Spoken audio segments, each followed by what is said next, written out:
One last question. Cancer, does it give you any meaning at all? Of course, yes, It's what you call it, a wake-up call. A lot of people like the word wake-up call because a lot of people come and tell me it's always wake-up call. What I wonder is, do you just borrow this from a book or is it true? It's from my own experience. I've never even read an article which talks about wake-up call. It's my feeling, you see, that I recognize that I'm mortal.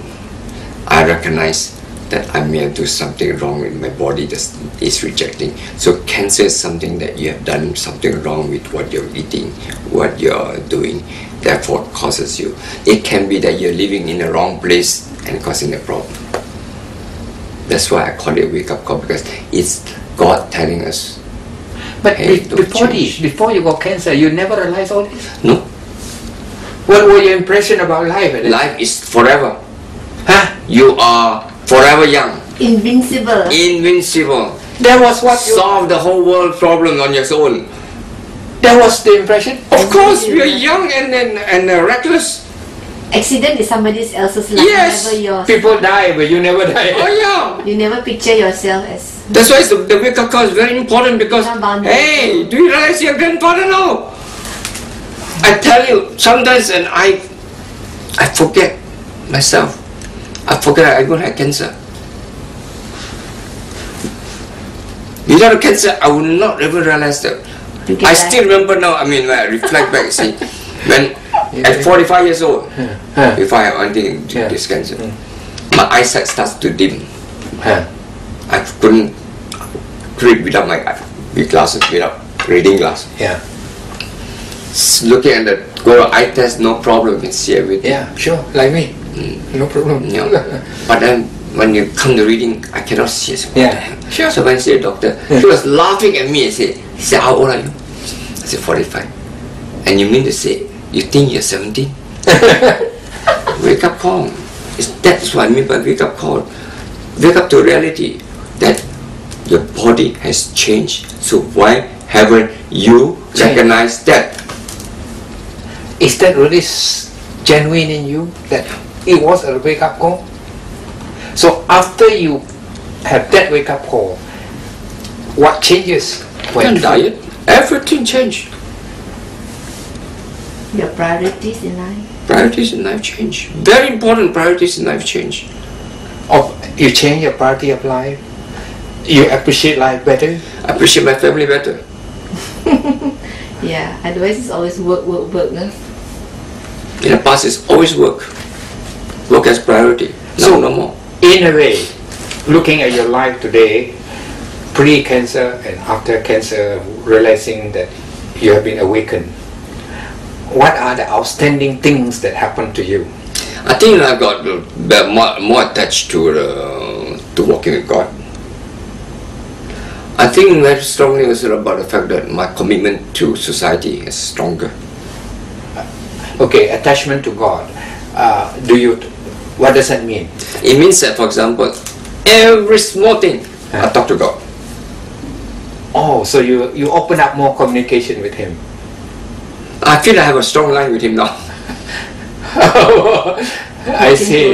Everything I and everything I can see it happen, good things happen to me, I can ask God and thank God for it.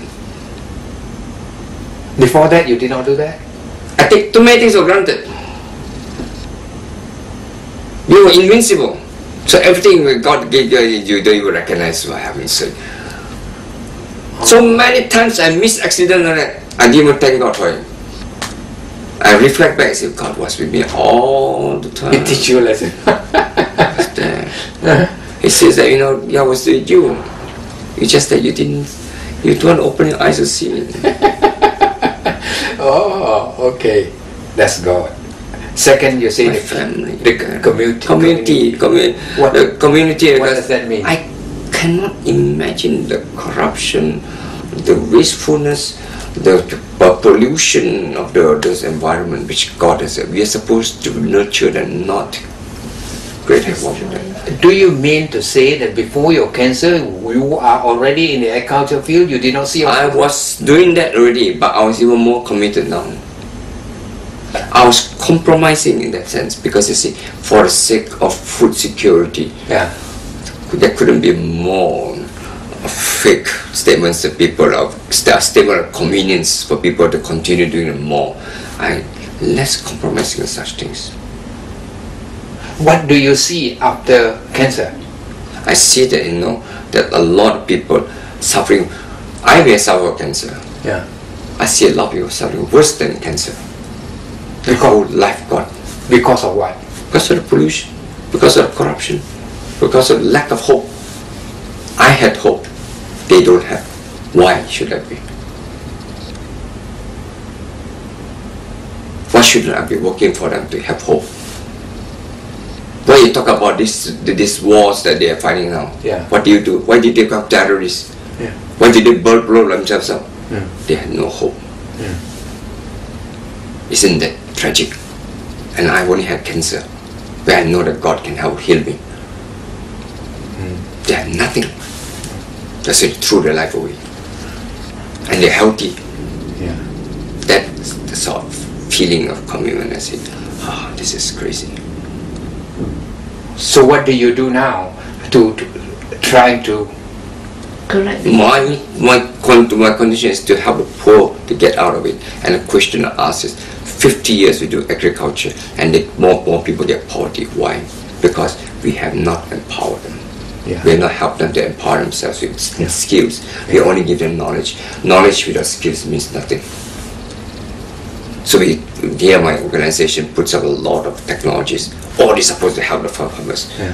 I said, number one, if you use the plastic shelters, Yeah. can the farmers afford the plastic? Yeah. Yeah.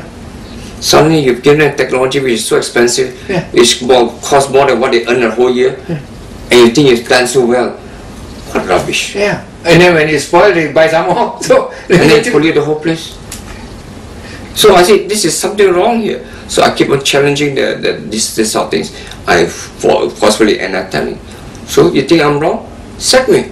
So I don't need a job. So in this case now, cancer seems to be helping your work and perspective of your work too. Perspective. Completely changed my perspective of life. So why should I compromise anymore? In the past, I compromised. It didn't work. It didn't work. It made the situation worse. Fantastic. So that perspective of God, your work, what else do you have? My family. Your family. Before that, your family was where? Secondary. Secondary. Work was. Now, Family first. family was. I see. But So I value that family and you treasure them more. And treasure your children. You treasure the two girls I have. I tend to, take them for granted. I give them everything that they need. But one thing I did not give them, my complete love. But now when I give them complete love, there comes the next problem. I love them so much that they can hurt me because they let me down. Then it's another issue. But it's not on purpose. It's not on purpose, but at the same time, you say I have to learn how to clamp down one step more. Maybe my expectation is too high. Nobody's perfect.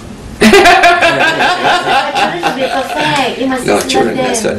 what I learned the lesson. In fact, that's one of the things I learned. So I learned to accept the things that. Yeah. So if I have to compromise, I must have to compromise on my family. yeah. It's accepting, not compromising. Maybe that's why it's accepting them for what they are. Yeah, and all that's that. it. So now they are married. Now they're God everything's made okay. them so they are perfect in their own way. True. Not in your way, No. but in God's way. Yes, but as soon as I say I got to step down my expectations Yeah. because Yeah. it's No, I I think think it's God's so. expectation. I think all of us have our own